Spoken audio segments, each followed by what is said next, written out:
1.02 trillion naira fine over CRR violation. That's on page 26. Easter tragedy. Angry youth set cable thief ablaze in Akwa Ibom. It's also on page 15. Imbibe Lenten season lessons. Erufayebi. We had earlier informed you that he's unavoidably absent. But Bayo just, came into the studio now. Bayo, I know he must have been delayed by traffic or something. But thank you, Kirian. Good morning. We're glad to have you. Good morning, Yusuf. Good morning. Was there any good look outside? What is there? Well, usually when you have traffic breaking down, especially at the bottleneck around the studio, a tailback will build up and then you cannot predict how you can move around that area. Thank God you rise safely anyway. You want to continue with the one you have? All right, let me just conclude then so you can take care of the other two papers before Bayo comes in. The Nation newspaper is next. The Nation newspaper, above the nameplate of the Nation newspaper, outrage over pupils gang sex in Dubai. Police launch probe, school shot. That's on page 2. Knocks for Kuka, NEF, PDP, APC flex muscle in Bauchi over speaker. Food prices soar in March. The 3 stories on pages 5, 27 and on page 7. Okay, the lead story on the Nation newspaper, senators, reps to court. Sustain Electoral Act 84. Lawmakers 5 grounds of appeal. Ask for accelerated hearing. Why economic recovery is slow by World Bank, as on page 4, and also on page 4 is the rest of the lead story on the Nation newspaper. That's about the Electoral Act 84, which of course the House of Reps and Senators 5 grounds of appeal for. Notable. Okay, thank you, Kieran.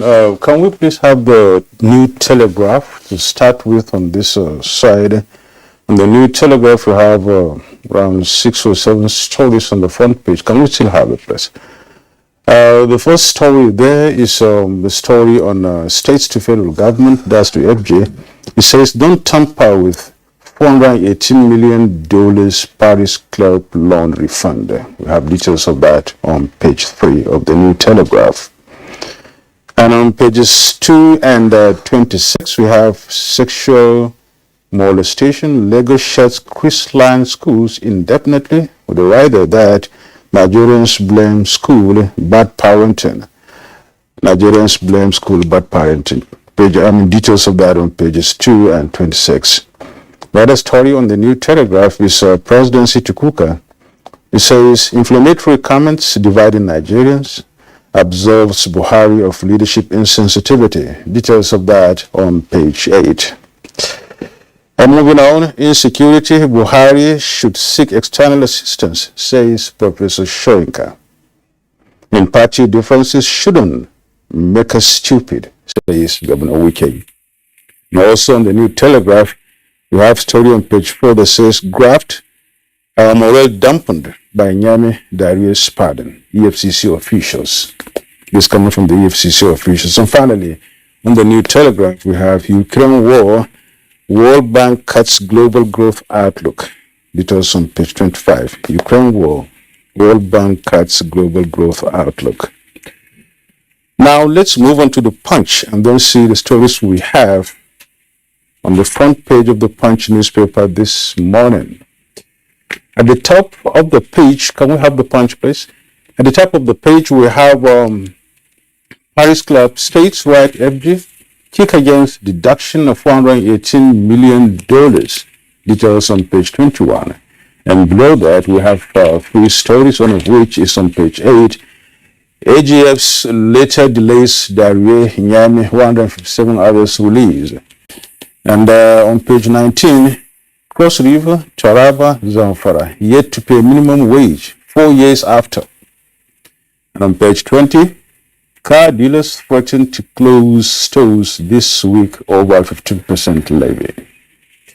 Moving down a little, we come down and then just beside the main plate, we have Lassa fever case 138, NCDC activates emergency center, details on page 25. And on page 20, still vandalism. Others push oil firms' bank borrowing to 5.68 trillion naira. The main story on the Punch newspaper is about election. It says electoral violence. 1,149 Nigerians killed. INEC suffers 42 attacks. Decries rising insecurity.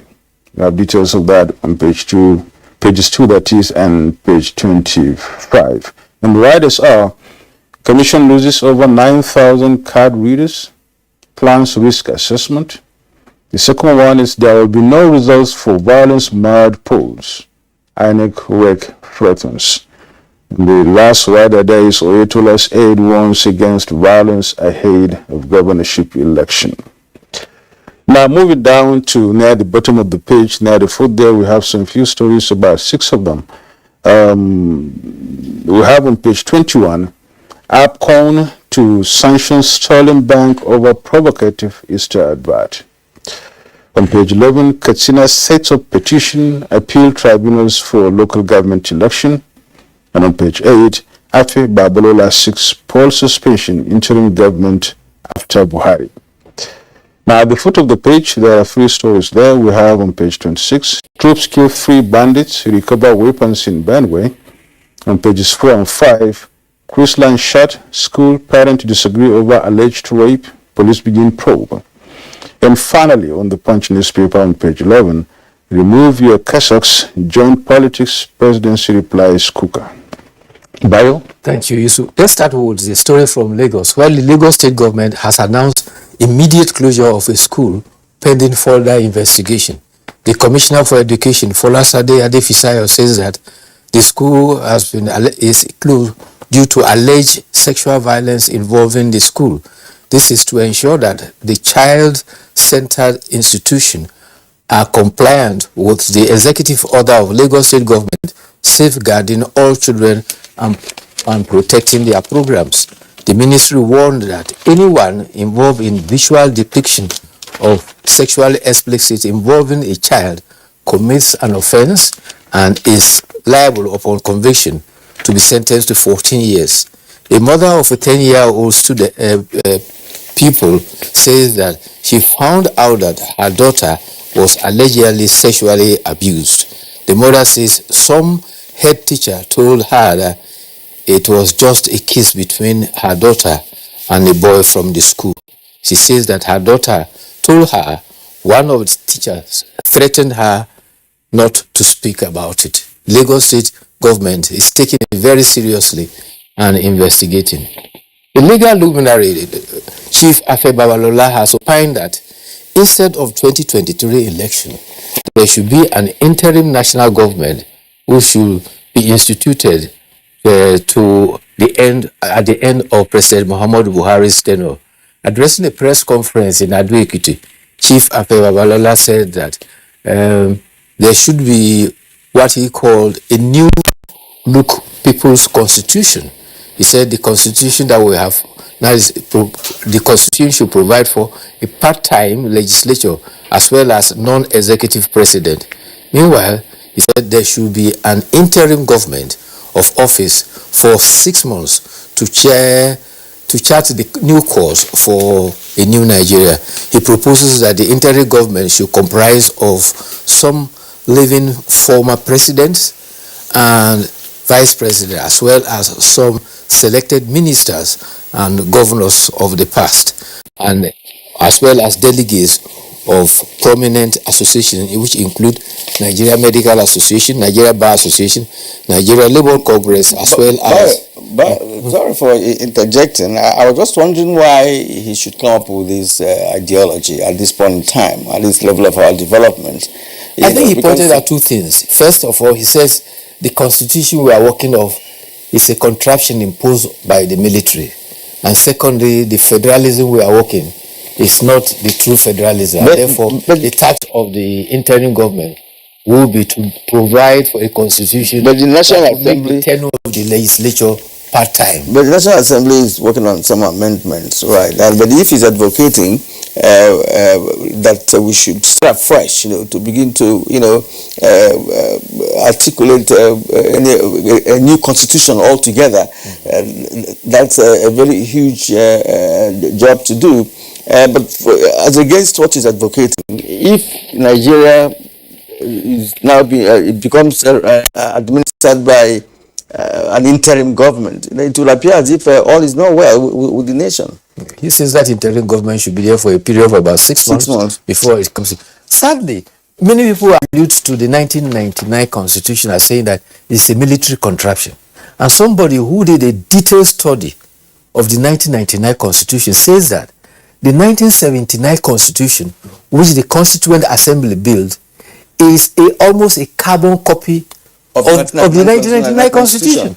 And sadly, many of the prominent Nigerians who were members of the Constituent Assembly in 1979 that drafted that constitution, which is now copied in 1999, have still turned around to say that this is a military construction. I mean, the military never start on their own to make a constitution. There was a Constituent Assembly that's right up until now. They never did it on their own. Nigerians contributed. Nigerians from all strata of life contributed to that constitution. So taking us to interim administration will be, for me and many other Nigerians, a setback. There's this interesting story too that I think is food for thought for all of us. The DN of Agbo, His Royal Majesty Benjamin Kiregbore Kuzi I, has advised politicians of the APC and PDP to guard against bitter rivalry and bloodshed and build Nigeria from the 2023 elections. The monarch said he advised the deputy president of the Senate, Obioma Agege, when he visited Agbo. And hear what the monarch said. He said, Nigerians are in their need of good leadership that will revive the economy of the country and not guns and bloodshed. He said, the monarch said that, please, both parties, remember that we are all one people. We are friends that cut across both parties. Both the PDP members and that of the APC are not your enemies. Please, let's take Nigeria forward. And at the end of the day, what we are looking for is peace and development. We don't need guns. We don't need violence. Please bring your best brain power to take the country forward. I think there's no better advice to our politicians, especially that we are gearing up for these political times. The other response is also from the presidency to the Catholic Bishop of Sokoto.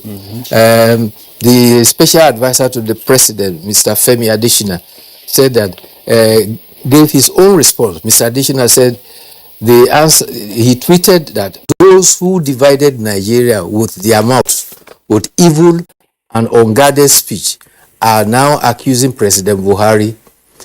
Their wicked intention shall not come to pass. However, Garba Shehu, another spokesman for the president, specifically said that this is bully from the pulpit, hateful talk, and that if the Catholic Bishop of Sokoto wants to join politics, he should drop his cassock and take up the politics. He specifically made references to the Bible, citing James 1:26, where he says that anyone religious who does not bridle his tongue deceives his heart and his religion is worthless. He says after several scriptural references, he enjoins the Bishop of Sokoto to at least continue his religious duties undiluted before God, or put away his clerical garb and join politics and see how far he can go. That's one. Is there another story here that we need to... There's that one that Yusuf read about 5 days after the Council of State granted pardon, 159 Nigerians who benefited from the meeting of the National Council of State are still to be let go. And the information from the correctional center is that they are still awaiting a letter, formal letter from the Attorney General of the Federation. Before they can be released. So they can be They have released. been You granted recall that it happened last week, and immediately Friday there's a public holiday. There's a public holiday on Monday, and so today is the first working day. So maybe they will do all they can to ensure that such letters are quickly put across. Anyway, great enough now. They are free men anyway, whatever it is. Already the pronouncement has been made. So they are free people, but today, tomorrow or so, they would listen. But my major concern is one story here in the Punch newspaper. I don't know whether you've touched on that, but it's about the minimum wage 4 years after. Some civil servants in Cross River State, Taraba, Zamfara, yet to benefit from the minimum wage 4 years after. You just mentioned a few, because I know there are more. The minimum wage has been a problem in the sense that if you hear the argument before it was a minimum wage declared at the federal level. And some state government were saying that they didn't have the wherewithal to pay it. And the argument came whether it was a minimum wage at the federal level and not a minimum wage at the state level. If you look critically, you see that the pay structure at the federal level is not the same as the pay structure at the state level. But at least every state should be able to meet that minimum. That's why it's minimum wage. National minimum wage. Yes. You know, if you brand it national, it's as if those other workers are not Nigerians. Right.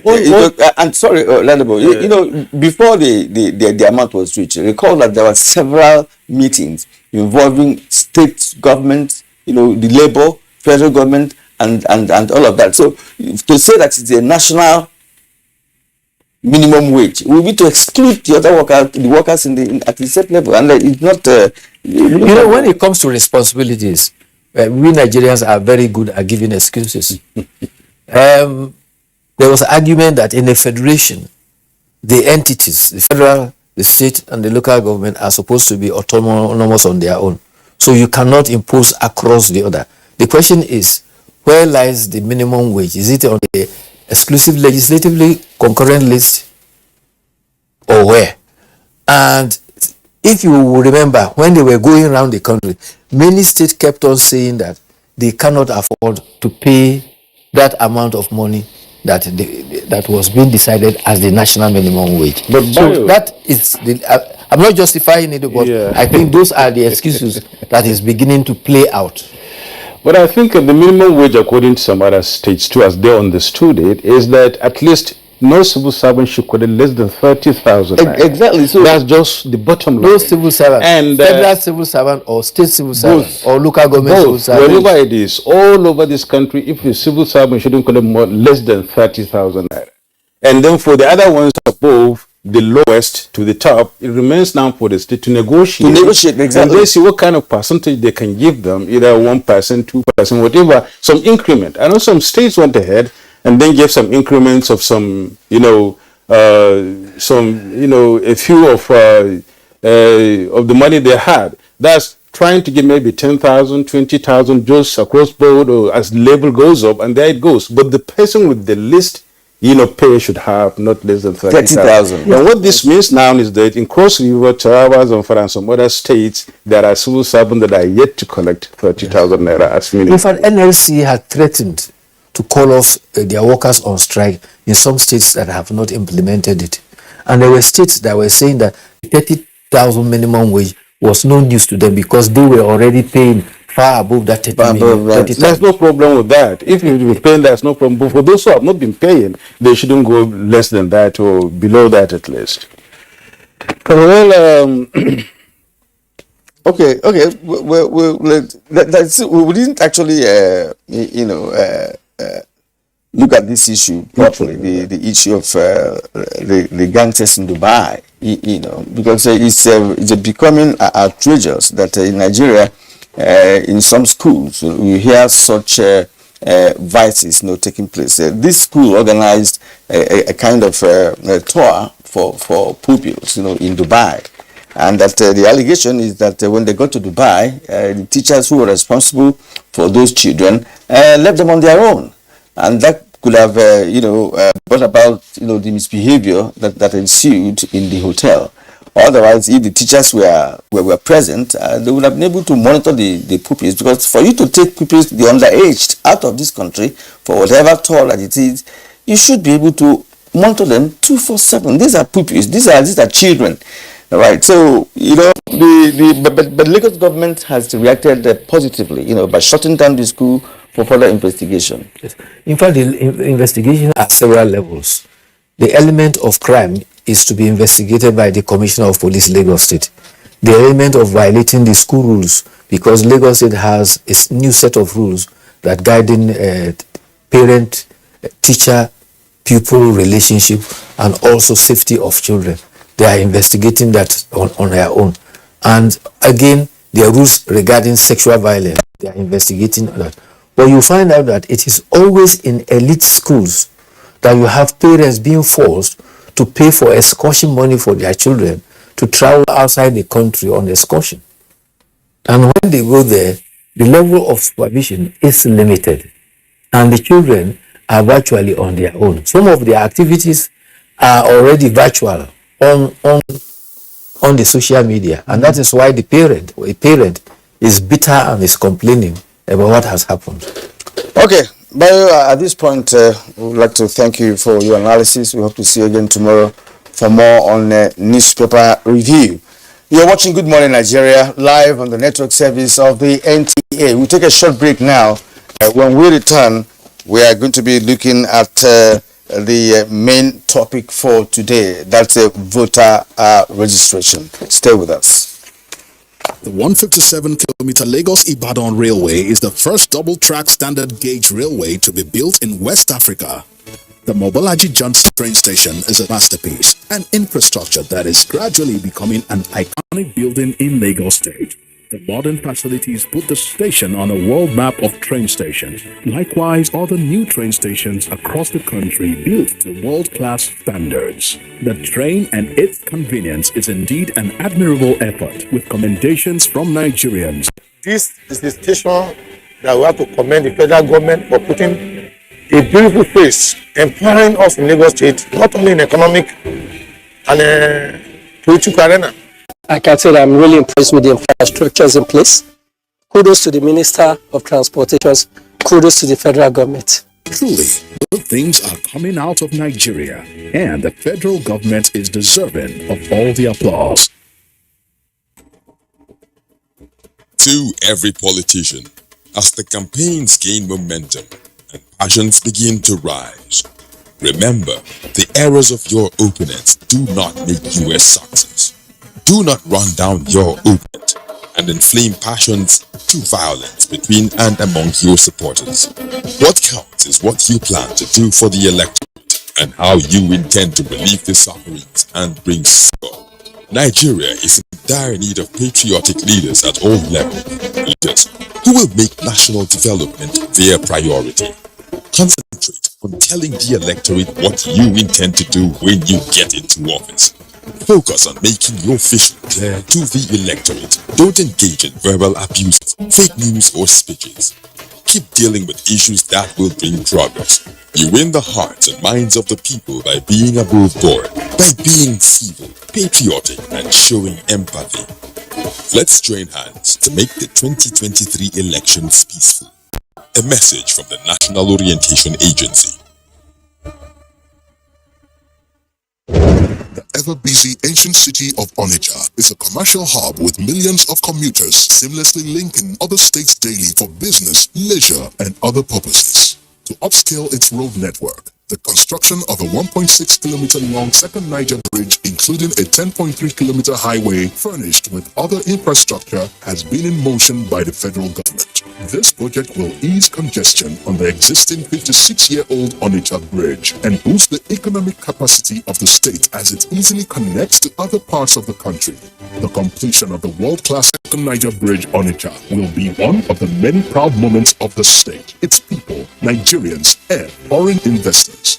Onitsha, which hosts the largest market in Africa, is geared up to boast of an impressive road network. Once again, these moments are made alive by the federal government, and it is deserving of all the applause.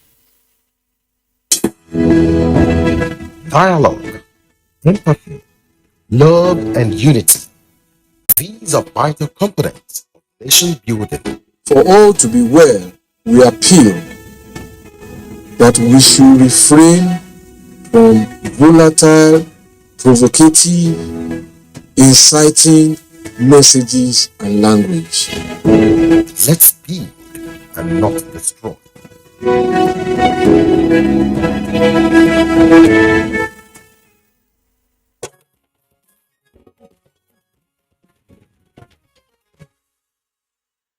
For almost 10 months, the Independent National Electoral Commission, INEC, has been undertaking continuous voter registration nationwide, but with some challenges ranging from insecurity to COVID-19 pandemic. But the Commission remains resolute to discharging its mandate of conducting credible elections beginning from voter registration. Joseph Hussein now put together this report to begin our conversation.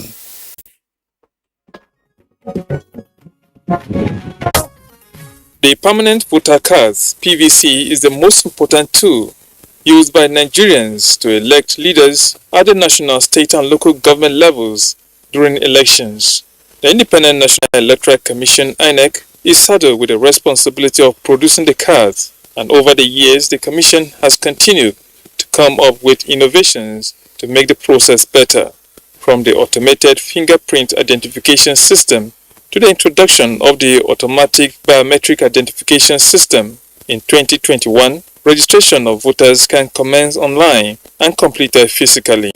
Also, the continuous voter registration is now broken down into 4 phases from the quarterly exercise, as the Commission gears towards faster, less crowded atmosphere and early accessibility of PVCs, not only to the prospective registrants, but also to registered voters who may wish to transfer their registration or have had their permanent voter cards missing or defaced. But since 1999, process of production, issuance and collection of PVCs have continued to have issues, depriving many of participating in the democratic process. For instance, data obtained from the voter enrollment device of INEC during the 2019 general election indicates only 34.75% of registered voters cast their votes, though several variables including voter apathy and malfunction of equipment played key roles. Large number of registered voters did not access their voter cards to exercise their civic rights of voting representatives of choice. As important as the permanent voter card is, many registered voters are failing to show up and collect them, with large amounts still stuck in INEC centers across the country. At a press conference held last week, Chairman of INEC, Professor Mahmoud Yakubu, declared 1.8 million permanent voter cards for those registered from June to December 2021 ready for collection and over 1 million invalid registrations. He blamed the invalid registration to ignorance on the part of persons involved, as double registrations were detected while incomplete data rendered others useless. A total of 1,854,859 PVCs are now ready. The queues were not as long, but now I'm sure the queues will build up, particularly after this press conference, when Nigerians know that we are going to end on June 30th. Meanwhile, the Commission has suspended the continuous voter registration exercise in Ubuma local government area of Imo State, following the killing of one of its staff involved in the exercise by gunmen. For sure, attacks like this hindered INEC from delivering on its mandate on time. But questions like what is stopping many from collecting already produced cards, and why so much invalid registrations. As the 2023 general elections draw closer, what is the implication on the electoral process, and what can be done to improve? Guests on Good Morning Nigeria will be sharing perspectives on these questions soon.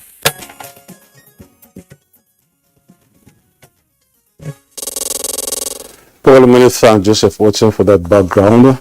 And the topic, as we said earlier on, is continuous voter registration. Now, joining us in the studio to discuss this very important topic is Victor Aluko, Director, Voter Education and Publicity, INEC. Welcome to Good Morning Nigeria, Victor. Good morning. Thanks for having me. Right. We also have in the studio Yusuf Mohammed Ntale, National Secretary, Inter-Party Advisory Council, IPAC that is, and the National Chairman, Allied People's Movement. Many thanks for joining us, Ntale. You're welcome. Good morning. Thank you. Okay, let's also introduce Paul James, Program Manager in charge of elections, Yaga Africa. It's good to have you join us this morning. Thank you very much. Good morning. Okay, gentlemen, we have a sensitive topic here this morning to talk about, and of course, Nigerians will really want to get much more from us and from you, especially talking about the continuous voter registration. Let's get started with Victor Aluko, Director of Voter Education and Publicity, INEC. Recently, just 2 days ago, the chairman of INEC, Professor Mahmoud Yakubu, briefed the nation about progress made so far in this regard. And of course, a lot has been said. He said so much so that Nigerians are still asking questions, and that is why we intend to really talk more about this today. Give us an overview of what the chairman said, talking about the continuous voter registration exercise. Thank you. The chairman was just briefing Nigerians about the progress of the exercise. And he gave what I would call situation report about what we did between June 28th last year when we started the program and December. And December, just a period of 6 months. And he was able to let Nigerians know that 2.5 million persons completed the registration, the exercise. Out of the 2.5 million, we had 1,390,000 that were valid registrations, and we had 1,126,000 registrations that were invalid. And of course, he also let Nigerians know that INEC had the capability to clean up the register, to remove the invalid registration, and to retain the valid registration. And he went further to inform Nigerians that INEC printed the permanent voters cards for those valid registrations, and that those cards will be ready for collection immediately. He was giving Nigerians a situation report. And one good thing about that report was to make people know that we had the capacity to clean the registration done by people, and to let people know that you don't have to do double registration. If you do, we have the equipment to know and to remove any form of double registration from our register. And also to let those who completed their valid registrations know that their cards have been printed and their cards will be made available. And we are in the last quarter of the exercise now. We will finish the exercise by the end of June.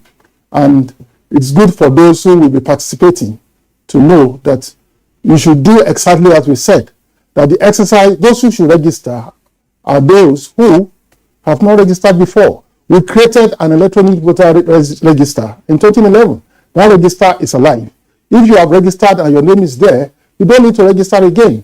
But if you have issues like you need to transfer your registration, or you need to, your card is spoiled or damaged or lost, and you need to get another card, all you need to do is to let us know. You don't have to register afresh. You let us know, or if your name was misspelled before, you had issues, all that, you also let us know, so that we correct the spellings, we correct your data, and we do the needful. So we're trying to let people know, now that we know that the exercise is nearing the end, there could be a surge. People should not do double registration. Just tell us exactly what you want to do. Are you just 18 years or above, or you didn't register before? Let us know so that you register afresh. Is it that you want to do a transfer? Tell us so that we transfer you. Is it that you want a replacement of your spoiled card? Tell us so that we'll get you a new card. The channel is just trying to let people know, exactly what the situation is now as at this month, April 2022. All right, Victor, let's stay with you.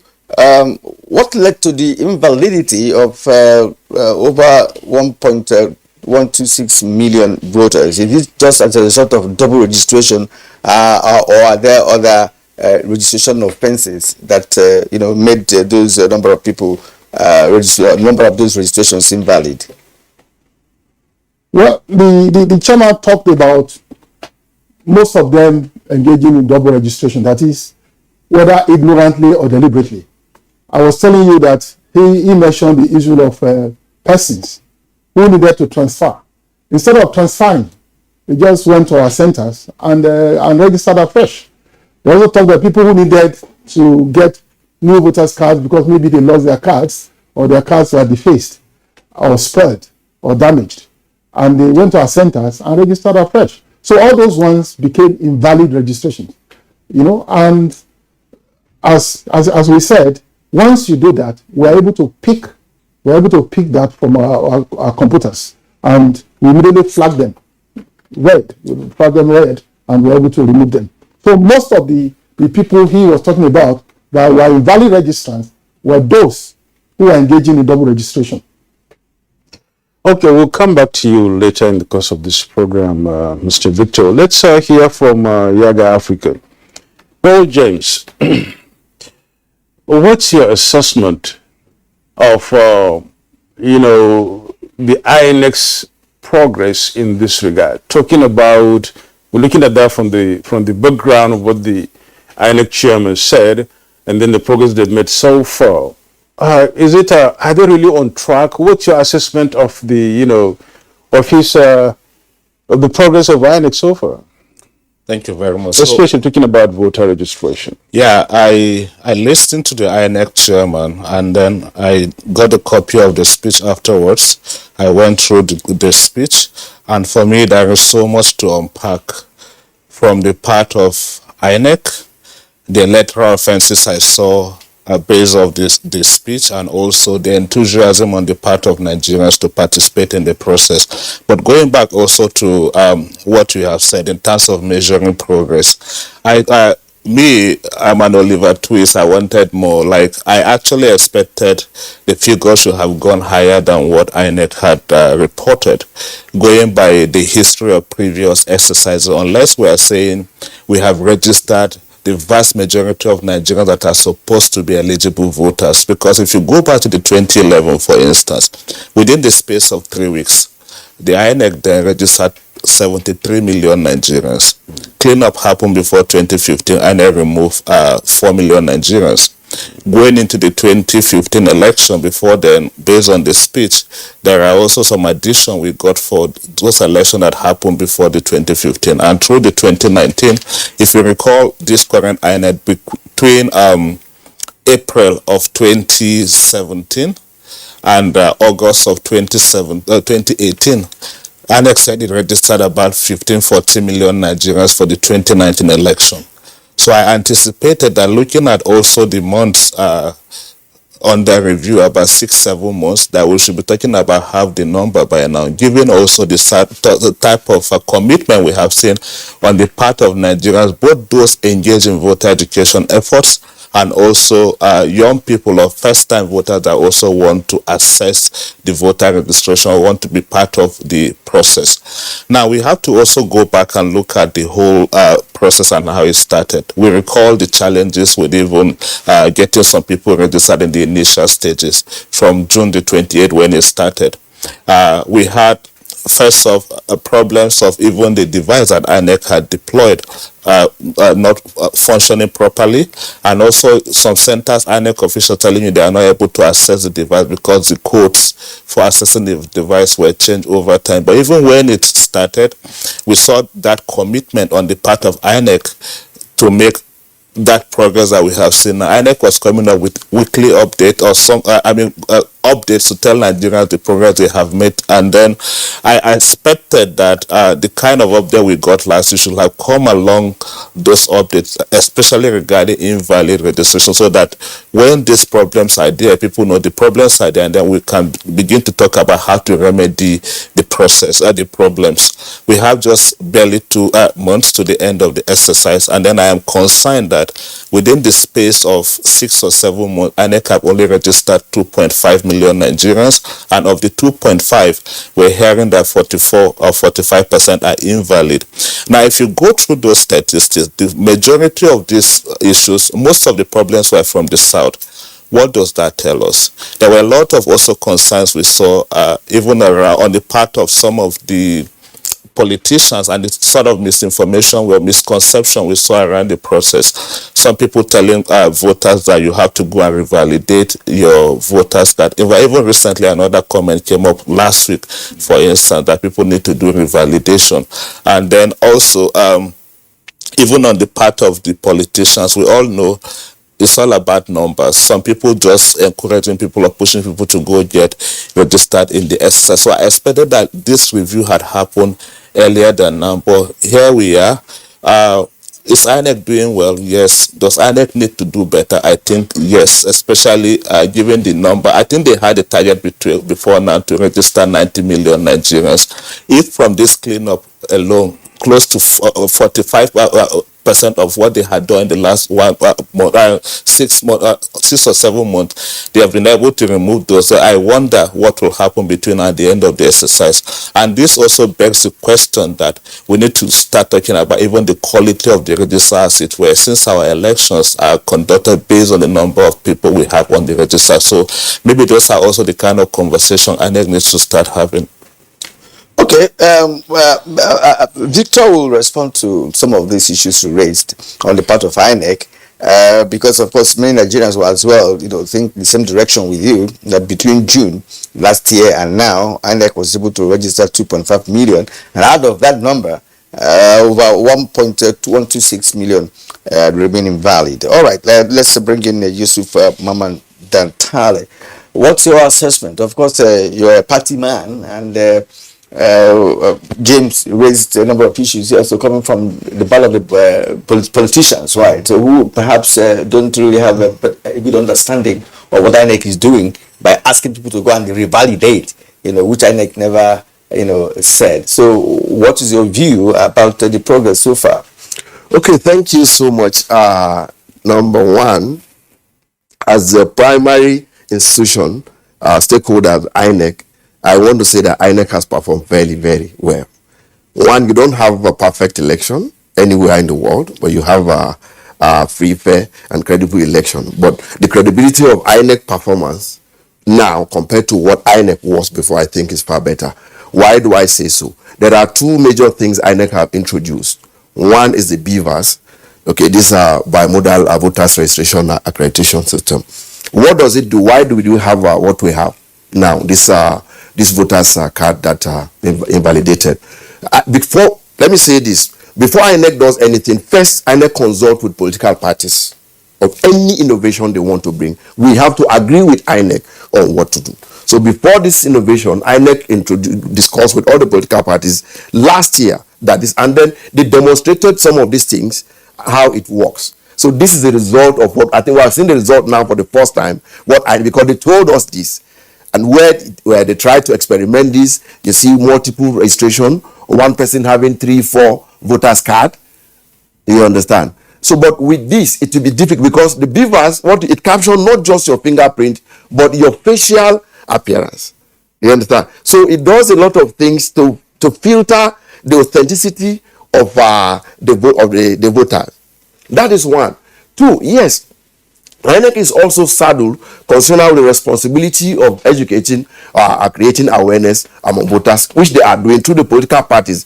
But I feel, just like you taking the horse to the stream and forcing the horse to drink water, INEC have tried through the political parties and other stakeholders, but then the political parties and politicians too will need to create more awareness, okay, on the part of our followers, our members, to go and vote, and a lot of people are doing that. So while I think the delay, okay, in the numbers that he is talking about is because of the screening. The system is not as easy. But because INEC has made it easier one way, because you first have to do it online. You can do it. You can stay in your bedroom. You can stay in your still room to register to a point that you need to go, and this is meant to reduce queue at the polling unit. And they will give you an appointment to come. And I think it has worked for so many. But you should understand that this is a new innovation, and it will not just pick up like that. we have to get through the system gradually. And I think for me and for political parties, INEC is doing INEC has done very well. But one thing I won't leave behind to mention is that inclusivity in our system, it has to be holistic. And how do I mean? If INEC can go down from the national level to the state, to the local government, to the world level to do these things, what is stopping INEC from conducting the local government election, though it's not within the purview of this discussion? But then we are saying as political parties that the best way to have inclusivity and reduce some of these complaints and frictions in the system, okay, and include more participation in the system, is to scrap this thing called a state independent electoral commission. That's going to be a topic for another day, as you said. But all the same, I think INEC should be looking into that and looking at the reforms and looking at the constitutional amendment that is ongoing. Victor Aluko, you had these two gentlemen talk about some of the things you've done, and of course a credit was given, and of course some more asking for more, like Paul James, who insists he's Oliver Twist. But let's look at it from the point of view of what he said, talking about the revalidation of these cards and the processes as touched on by Dantale here, and how Nigerians should really approach it and make it easy for them to, see to it that they are part of these elections. What does earlier Nigerians supposed to do? Already they need to really go and then get their PVCs for sure if they have registered. But if they haven't, and they have really reasons to really change or do or gate, if they are 18 years and above, and then maybe they have some problems with their previous PVC, and of course they really need to change their location. There are issues around this. And of course you find a lot of people doing the what is not supposed to be done, and in which case you find so many of these registrations becoming invalid. Throw more light on this for us. Thank you. I think we need to state clearly that we have the valid voter register on ground, and as at the end of 2019 general elections, we had 84 million persons, Nigerians, in that register. And now with the valid registrations of 1.390 million, we have added to that register, so it's more than 84 million now. What we are doing is a form of update. Let us clearly understand that the responsibility to get into the register is that of the eligible citizen. The responsibility to become a voter is that of the eligible citizen. Eligible citizen is the person that has turned 18 years and above or did not register before. All INEC is doing is to provide the opportunity for that citizen to be able to perform his civic duty, that is, register, have a voter's card, so that on election day, he or she can go and vote. We need to understand that. So what we have done is to roll out at the centers so that these particular persons who have not registered can register. If you registered before, you don't have, your card is okay, it's in good condition, you have not transferred, you are still where you are, you don't have any problems at all with your data, you don't need to participate at all. It doesn't concern you. All we will tell you is that we thank you for being on our voters register. Keep your voters cards safely, that is your permanent voters card. Keep them very well. On election day, take your cards and go and vote. And we need to let people know that the responsibility also to keep your cards well is yours. INEC will not come to your houses and come and take your card and keep it in your wardrobe. No, you have to keep your cards well so that they don't get spoiled. Because once your card gets spoiled, it will be difficult for you to be able to use it to vote. You have to get another card.